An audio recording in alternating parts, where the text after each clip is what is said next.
2007. We immediately focused in China, since this is what we saw and this is what we understood most effectively. And we began to see that there were hundreds of thousands of children who would probably never see the light of day without a programmatic approach, a systematic approach to healing and learning. Adoption was a good answer if you wanted to make a family or expand a family, but it was not the answer to help children who were living in these circumstances. As we began to bring children to the United States with a great emphasis on medical care, we began to bring them to top-tier hospitals across the United States for medical, surgical, and rehabilitative care. We began to see the extraordinary outpouring of generosity on the part of primarily doctors. Administrations a little less generous, but negotiable, and began to open up a wide array of medical, surgical, rehabilitative resources, an extraordinary amount of resources. For about 10 years, we brought one child at a time to the United States, or 5, depending on what the maladies were. And these were extremely complex cases. These were not something that could be attended to by a local physician. They required an enormous amount of resource. So we did this again for about 10 years. Then, about 5 years ago, we had a meeting with our very small board, and we said, okay, let's look at what's working here and what is not working. What was working was that we understood there was plenty of money out in the world, there was plenty of care, there was plenty of expertise, but that the children remained disconnected from these vital resources in order to increase their well-being. We then began to get calls from other countries: Senegal, Afghanistan, Iraq, Haiti, Peru, the United States, Ecuador, with one child or a parent or a caregiver saying, I cannot find the resources for my child. Would you please do what you can to help us? We did what we could do given our resources, and we took a child from each of these countries. We brought them through the network, if you will, and each and every time the child came out with an extraordinary different part of life being offered to them than they originally had at the beginning. We then began to think, okay, we're in times of technology, what can we start to do now to really exponentially increase the number of children we serve and to sustain these resources?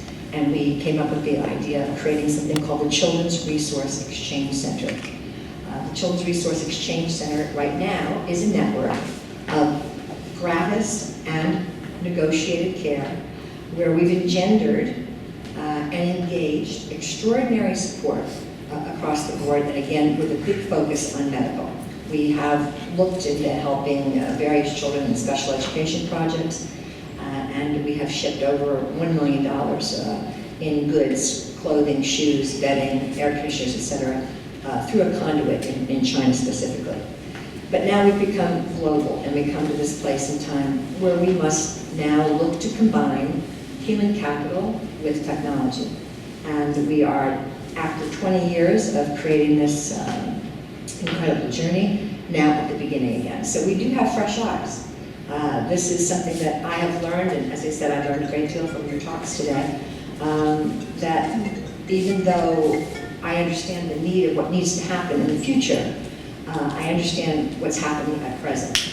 And we need to be speedy, because our idea of what technology should be today will be much different in 2 weeks from now. So here we are, again, this very tiny, what you could really call mom and pop, 501c3. We've engaged, we've been as speedy as possible, we've been transparent, we've been honest, we've let people see what's going on here, and most importantly, we've gotten to engage with individual children who have changed our lives immensely and who we've been able to help. So this is where we are today, and Kevin has been very kind to take a personal interest in what we do, and has encouraged me to come and speak with you this morning and on other occasions where we will go forward. I want to learn from you. I suppose that obviously 501c3 is a business like any other business, but this is going to have a bit of a different approach. But essentially, all the same problems and concerns that you discussed this morning, we could put, into our operation and come out. But we're looking to create solutions, and I believe with all my heart that the solution lies in the connecting children in need, connecting to the people and organizations that are ready to help them. And the way to do that is through this combination of human beings and technology. So this is, I said, a beginning point for us at CEO Clubs. I welcome any suggestions or participation. We are looking to expand our board of directors, and we'll be welcoming one of your own to our board next week. I really, again, I'm very grateful for this opportunity this morning. Next time I speak, I will have some beautiful images to show you of some of the children and how indeed fortunate we can really be. And thank you for sharing in our vision to see the children beyond survival to a place where they may elevate themselves and flourish and have a chance for lives with dignity and purpose. Thank you very much.